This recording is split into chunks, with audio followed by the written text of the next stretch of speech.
Hər birinizi salamlayıram. Bugün sizlərə saat qurşaqlarının sərhədlərinin tapılma qaydasını izah edəcəm. Bunu izah etməmişdən əvvəl ilk öncə saat qurşaqlarının yarımkürələrinin təyininə və orta meridianının tapılma qaydasına baxaq. Saat qurşaqlarının yarımkürələri qaydası necədir? Deməli, 0-cı və ya 24-cü saat qurşaqları üst-üstə düşür. Bu saat qurşaqlarının orta meridianı Qrinviç meridianıdır. Buna görə bu saat qurşaqları hər iki yarımkürədə yerləşir. Yəni Qrinviçdən həm qərbdə, həm də şərqdə yerləşir. 12-ci saat qurşağı isə 12-ci saat qurşağı 180 dərəcəli meridianın həm qərbində, həm şərqində yerləşir. Buna görə hər iki yarımkürədə yerləşir. 0, 24 və 12-ci saat qurşaqları iki yarımkürədə yerləşdi.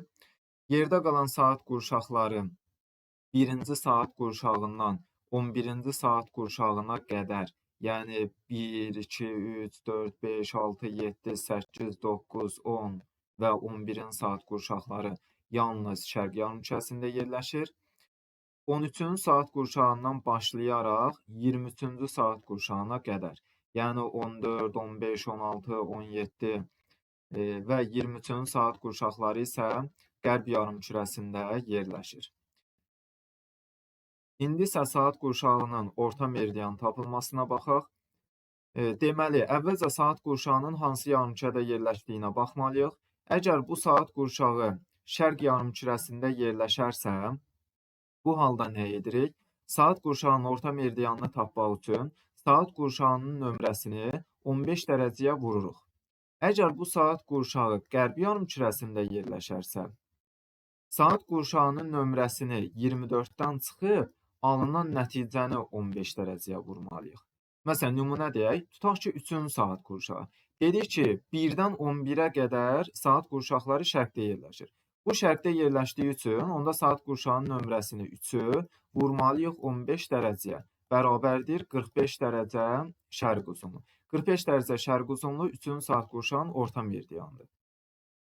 Bir nümunə də qərb yarımkürəsi üçün deyək. Məsələn, 22-ci saat qurşağının orta meridianını tapaq. 22-ci saat qurşağı qərb yarımkürəsində yerləşir. Çünki dedik ki, 13-dən 23-ə qədər hamısı qərb yarımkürəsində yerləşir. Onda 24-dən çıxmalıyıq saat qurşağının nömrəsini 22-ni, alınan nəticəni vurmalıyıq 15 dərəcəyə. Bu da bərabərdir 30 dərəcə qərb uzunluğu. 30 dərəcə qərb uzunluğu 22-ci saat qurşağının orta meridianıdır. İndi isə saat qurşaqlarının sərhədlərin tapılmasına baxaq. Eynən hər iki hala baxırıq. Saat qurşağı şərq yarımkürəsində yerləşə bilər. Bir də saat qurşağı qərb yarımkürəsində yerləşə bilər. Məsələn, saat qurşağı əgər şərq yarımkürəsində yerləşirsə, məsələn, Qrinviçdən şərqdədir. Şərq yarımkürəsində yerləşirsə, ilk öncə saat qurşağının orta meridianını tapırıq. Sonra bu orta meridianın üzərinə 7,5 dərəcə gəlib, üzərinə 7,5 dərəcə gəlib, saat qurşağının şərq sərhəddini tapırıq. Və bu orta meridianın dərəcə qiymətindən 7,5-i çıxıb, 7,5-i çıxıb, saat qurşağının qərb sərhəddini tapırıq. Məsələn, nümunə deyək, tutaq ki, 3-cü saat qurşağının sərhəddini tapıq. Bayaq tapdıq ki, 3-cü saat qurşağının orta meridianı 45 dərəcə şərq uzunluğudur. Onda mən 3-cü saat qurşağının şərq sərhəddini tapmaq üçün 45 dərəcənin üzərinə 7,5 dərəcə gələcəm, bərabərdir 52,5 dərəcə.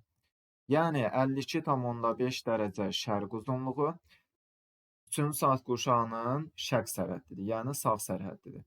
İndi qərb sərhəddini tapaq. Qərb sərhəddini də tapanda qaydada dedik ki, orta meridiandan, yəni 45 dərəcə şərq uzunluğundan çıxmalıyam 7,5 dərəcəni. Bu da eləyir 37,5 dərəcə şərq uzunluğu. 37,5 dərəcə şərq uzunluğu 3-cü saat qurşağının qərb sərhəddidir. 52,5 dərəcə şərq uzunluğu da şərq sərhəddidir. Yəni 3-cü saat qurşağı 37,5 dərəcə şərq uzunluğundan başlayır, 52,5 dərəcə şərq uzunluğuna qədər davam edir. İndi gəlin baxaq qərb yarımkürəsi üçün qaydaya.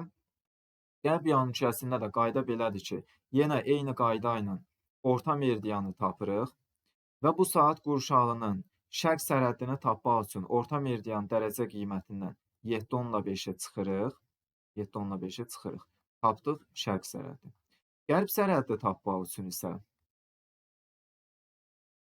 orta meridianın üzərinə 7.5 gəlirik. Nümunəyə baxaq. Məsələn, bayaq 22-ci saat qurşağının orta meridianını tapdıq. Qeyd etdik ki, 22-ci saat qurşağının orta meridianı 30 dərəcə qərb uzunluğu oldu. İndi mən 22-ci saat qurşağının şərq sərhəddini tapmaq istəyirəm. 30 dərəcə qərb uzunluğundan çıxıram 7.5 dərəcəni, eləyir 22.5 dərəcə qərb uzunluğu. Bu şərq sərhəddir.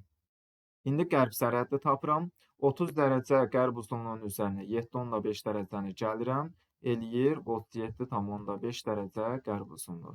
Bu da 22-ci saat qurşağının qərb sərhədi. Deməli, 22-ci saat qurşağı 22.5 dərəcə qərb uzunluğundan başlayır, 37.5 dərəcə qərb uzunluğuna qədər davam edir. Deməli, burada uşaqları çaşdıran məqam nədir?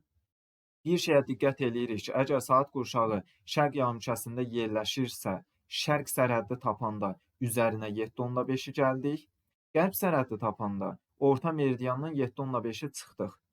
Ancaq qərb yarımkürəsində yerləşəndə şərq sərhəddi tapanda 7.5 əlavə etmirik, 7.5-i çıxırıq. Niyə? Bunun da səbəbi odur ki, şərq yarımkürəsində meridianların dərəcə qiyməti şərqə doğru, sağa doğru artdığı üçün şərq sərhəddi tapanda üzərinə 7.5 gəlirik. Və sola doğru da meridianların dərəcə qiyməti azaldığı üçün qərb sərhəddi də tapmaq üçün 7.5-i çıxırıq. Qərb yarımkürəsində isə tam əksinədir.